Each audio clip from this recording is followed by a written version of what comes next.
Welcome back, everyone, to another deep dive. Today, we're looking at something pretty significant, the shift to a circular economy.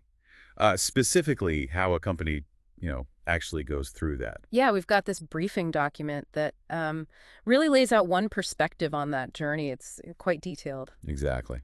So our mission today is to sort of unpack that. What does this big shift really mean for a business? How do they even start?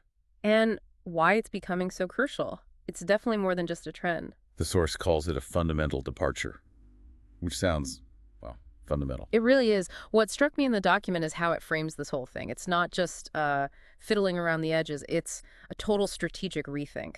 Getting away from that old linear model, right? The whole take, make, dispose. Right, where you just extract resources, build something, use it, and then it's gone, tossed out. Yeah, end of life. This shifts the focus entirely. The document really stresses keeping products, materials, all that stuff in use. Strategies like promoting longevity, reuse, and regeneration. That's the core idea. So designing things to, last longer or be easier to fix. Exactly. Or making materials that can loop back into the production cycle instead of becoming waste. It's a different mindset. And the briefing's clear. This isn't just one department's job, is it? No, not at all.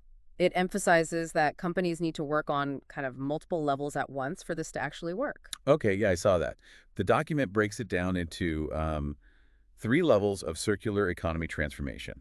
Mm-hmm. So there's the micro level. Yeah. That's stuff inside the company, right? Like redesigning a product. Yeah, internal changes, product design, maybe changing manufacturing processes, Then you've got the meso level.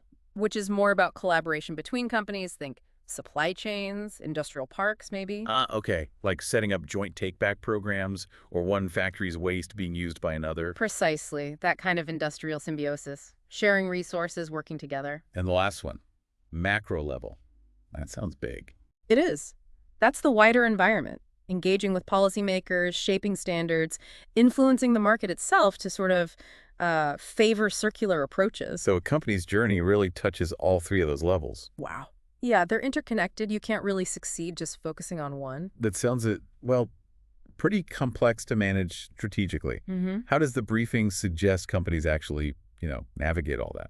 Well, it doesn't just leave you hanging there. It points towards frameworks, practical guides almost, like ISO 5904.2024 is mentioned. Okay, ISO 59004. So that provides a kind of roadmap. Sort of, yeah. More like a flexible pathway, not a super strict set of rules. Yeah. It helps structure the thinking. The source breaks it down into stages. You start with assessment, figure out where you are now, your linear flows, your goals. Makes sense. Know your starting point. Yeah. Then you develop a roadmap. Right. Plan out how you're going to implement changes. And then comes the actual implementation, the doing part. Changing designs, logistics, maybe even the business model itself.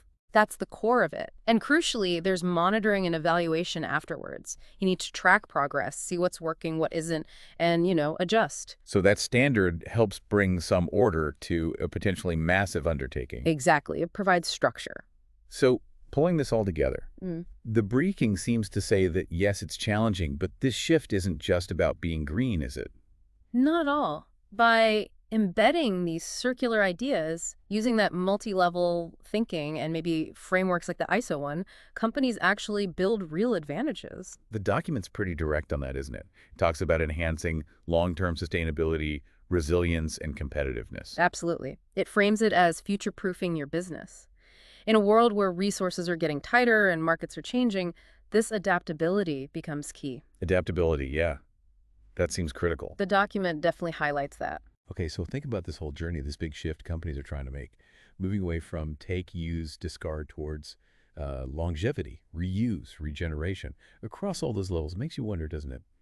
Maybe a final thought for you listening, looking at your own life or perhaps your work, what part of it might benefit from shifting away from that linear, use it and lose it approach towards something a bit more circular.